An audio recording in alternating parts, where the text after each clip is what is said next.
Ahmedabad crime બ્રાન્ચના પ્રાંગણમાં આજે માહોલ આનંદનો હતો, ઉત્સાહનો હતો, ઉમંગનો હતો। આજે એક એવું મોટું કામ અમદાવાદ ક્રાઇમ બ્રાન્ચે કર્યું હતું। એક આતંકવાદીને પકડવો કદાચ ક્રાઇમ બ્રાન્ચ માટે સહેલું હતું, પણ 4 દિવસ પહેલા અમદાવાદમાંથી એક બાળકીનું અપહરણ થાય છે। આ બાળકીને શોધવા માટે અમદાવાદ ક્રાઇમ બ્રાન્ચના 2 સબ ઇન્સ્પેક્ટર અને 36 કોન્સ્ટેબલોની ટીમ 96 કલાક સુધી મહેનત કરે છે અને 96 કલાક પછી બાળકીનું અપહરણ કરનાર વ્યક્તિ અને બાળકીને શોધી કાઢવામાં અમદાવાદ ક્રાઇમ બ્રાન્ચને મોટી સફળતા મળી છે। તેની વિગતે વાત કરવી છે। વૈષ્ણવજન તો તેને કહીએ જે પીડ પરાઈ જાનાને રે। નમસ્કાર, નવજીવન ન્યૂઝમાં તમારું સ્વાગત છે અને હું છું તમારો પ્રશાંત દયાળ। અમદાવાદ ક્રાઇમ બ્રાન્ચનું કામ આમ તો ઓર્ગેનાઇઝ ગેંગને પકડવાનું, ગુનેગારોને નેસ્ત નાબૂદ કરવાનું અને ક્યારેક પોલિટિકલ સોપારીઓ ફોડવાનું પણ હોય છે। અમદાવાદ ક્રાઇમ બ્રાન્ચ ભલે પોલિટિકલ સોપારીઓ ફોડતી હોય, પણ આજે તેમણે કરેલા તમામ ખોટા કામ ઈશ્વર માફ કરે એવું મોટું કામ અમદાવાદ ક્રાઇમ બ્રાન્ચના અધિકારીઓએ કર્યું છે। ઘટના એવી છે કે અમદાવાદનો આ લો ગાર્ડન વિસ્તાર છે, જ્યાં બજાર ભરાય છે અને લો ગાર્ડનમાં અનેક લોકો આવે છે। આ લો ગાર્ડનની બહાર એક દંપતી પાણી વેચવાનું કામ કરે છે। જ્યારે આ દંપતી પાણી વેચવાનું કામ કરે ત્યારે તેમની 4.5 વર્ષની દીકરી પીયુ એ લો ગાર્ડનમાં રમવા જાય અને સાંજ પડે માતા પિતાનો પાણીનો ધંધો પૂરો થાય એટલે બાળકીને લઈને તેઓ ઘરે જતા હતા। પણ 24મીના દિવસે એવું બને છે કે માતા પિતા પાણી વેચવાનું કામ કરી રહ્યા હતા, બાળકી બગીચામાં રમી રહી હતી, સાંજ પડી ગઈ પણ બાળકી પાછી ન આવી। આમ તો આ બાળકી લો ગાર્ડનની ભૂગોળથી વાકેફ હતી એટલે માને ચિંતા નહોતી, પણ પછી તેની માં બગીચામાં બાળકીને શોધવા જાય છે, પણ બાળકીનો ક્યાંય પત્તો લાગતો નથી। માતા પિતા ભાંગી પડે છે, ગરીબ માણસો છે, તેમની ઓળખાણ પણ નથી। માતા પિતા પહોંચે છે નવરંગપુરા પોલીસ સ્ટેશનમાં અને નવરંગપુરા પોલીસ સ્ટેશનમાં જાણકારી આપે છે કે અમારી 4.5 વર્ષની દીકરી પીયુ અમને મળતી નથી।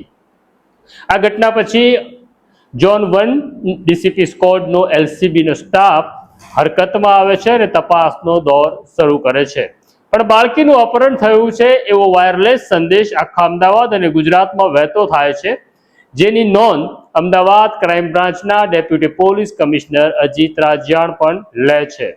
બાળકીની જિંદગીનો સવાલ હતો, બાળકીનું અપહરણ હતું, કોણે અપહરણ કર્યું, કેમ અપહરણ કર્યું વગેરે અનેક પ્રશ્નો હતા। અપહરણકર્તાએ હજી સુધી ખંડણી માંગી નહોતી, તેની બહુ ચિંતાનો વિષય હતો। દીકરી તો ગરીબ હતી એટલે ખંડણીનો સવાલ નહોતો, તો પછી આ બાળકીને કોણ લઈ ગયું? ગુજરાત અને દેશભરમાં દર વર્ષે હજારો બાળકો ગુમ થાય છે, જેઓ ક્યારેય પાછા મળતા નથી, એટલે પોલીસની ચિંતા વધારે હતી।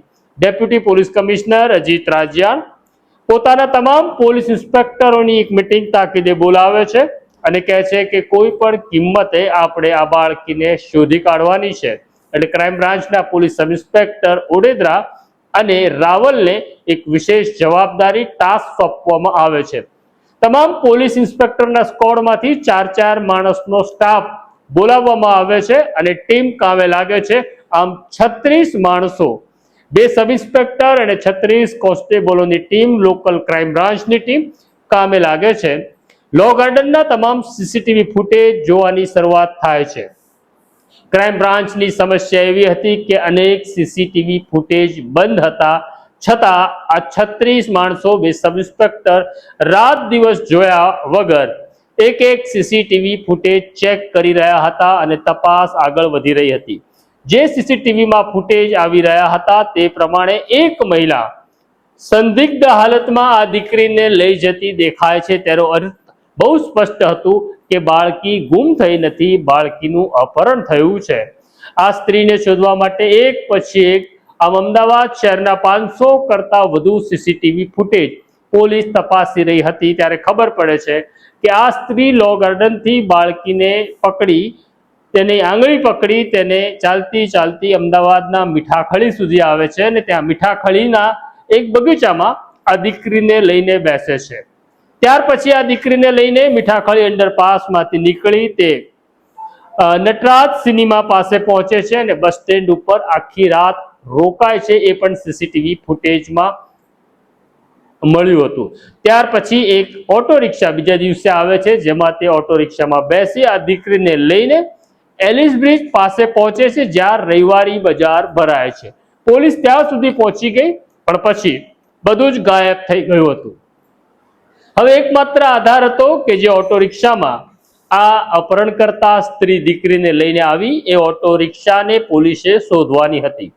આ 36 માણસોની ટીમ અમદાવાદની 2 લાખ રિક્ષાઓ છે તેની તપાસ શરૂ કરે છે અને 2 લાખ રિક્ષાઓમાંથી આ જે રિક્ષામાં અપહરણકર્તા સ્ત્રી હતી એ રિક્ષાને શોધી કાઢે છે અને રિક્ષાવાળાની પૂછપરછ કરતા ખબર પડે છે કે આ સ્ત્રીને તેણે એક બાળકી સાથે હતી, તેને રાયખડ પાસે ઉતારી હતી. એટલે આ 36 માણસોની ટીમ રવિવારી બજારથી લઈ રાયખડ સુધી ફેલાઈ જાય છે અને એક એક જગ્યાએ તપાસ કરવામાં આવે છે. આ દરમિયાન એવું બને છે કે ચેતન બાપુ નામની વ્યક્તિ પણ છે. ચેતન બાપુ નામની વ્યક્તિ પોલીસની મદદમાં આવે છે અને આ જે પીયુ ગુમ થઈ હતી તેના પોસ્ટર ઠેર ઠેર છાપી લગાવવામાં આવે છે. આમ એક નાગરિક પણ પોલીસની મદદે આવ્યો. અમદાવાદ ક્રાઇમ બ્રાન્ચ અને ડીસીપી ઝોન 1ની લોકલ ક્રાઇમ બ્રાન્ચની ટીમ કામ કરી રહી હતી. ત્યારે 28મીએ એક મોટી સફળતા મળે છે. ક્રાઇમ બ્રાન્ચની ટીમ આ સ્ત્રી સુધી પહોંચે છે. તેની પાસે તે બાળકી તો મળી આવે છે. આ સ્ત્રીનો દાવો એવો હતો કે આ મારી જ બાળકી છે. આ સ્ત્રીએ આ બાળકીની ઓળખ છુપાવવા માટે તેના વાળ કાપી નાખ્યા હતા. પણ જ્યારે આ દીકરીને પૂછવામાં આવે છે કે આ તારી માતા છે, ત્યારે તે ના પાડે છે અને તે એવું કહે છે, મારી માનું નામ આરતી છે, મારું નામ પીયુ છે. ક્રાઇમ બ્રાન્ચની ટીમ આ મહિલા અને પેલી બાળકીને લઈને ક્રાઇમ બ્રાન્ચમાં પહોંચે છે અને ક્રાઇમ બ્રાન્ચમાં પહોંચ્યા પછી પીયુની માં અને પિતાને જ્યારે જાણ કરવામાં આવે છે ત્યારે ભાવ વિભોર દ્રશ્ય સર્જાય છે. પીયુ પોતાની માને ઓળખી જાય છે અને પછી માં અને દીકરી ધ્રુસકે ને ધ્રુસકે વળગીને રડે છે. પહેલા આ વિડીયો પણ તમે જોઈ લો.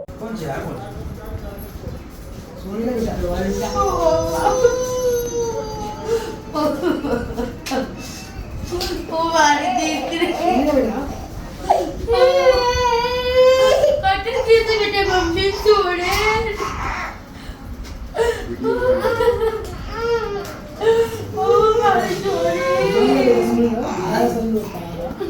बेटा मम्मा करो बेटा मम्मा दिख रही हो बस भैया बस आ निशानी है ने आ બેસો બેસો તમે બેસી જાઓ અને બેસો कल कितनी बेटा मम्मी छोड़ नहीं जावारू એ તારા પહેલા લગ્ન છે. તમે આ વિડીયો જોયો કેવી રીતના માં અને દીકરીનું મિલન થાય છે. તમે આ દ્રશ્ય પણ જોઈ લો કે અમદાવાદ ક્રાઇમ બ્રાન્ચના આ 36 કોન્સ્ટેબલો અને 2 સબ ઇન્સ્પેક્ટરો સાથે આ બાળકનો તેની માતાની એક તસવીર પણ લેવામાં આવી.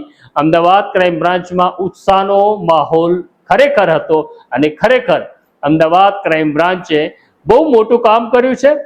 મને લાગે છે ક્રાઇમ બ્રાન્ચને સલામ તો કરવી પડે અને ઈશ્વરને પ્રાર્થના કરવી પડે કે તેમના બધા ગુના માફ કરજે.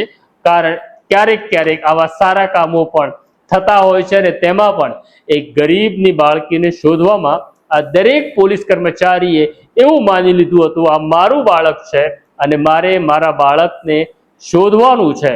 તો આ પ્રકારની સ્ટોરી જોવા નવજીવન ન્યૂઝ જોતા રહો, લાઈક કરો અને શેર કરો. પણ પહેલા બેલ આઇકોન દબાવો, કારણ કે તમે સ્ટોરી જુઓ છો, બેલ આઇકોન દબાવતા નથી. અત્યારે મને અને મારા સાથી જયંત દાફડાને રજા આપો. આ જ પ્રકારની સ્ટોરી લઈને આવું છું થોડી વારમાં પાછો. વૈષ્ણવજન તો તેને કહીએ જે પીડ પરાઈ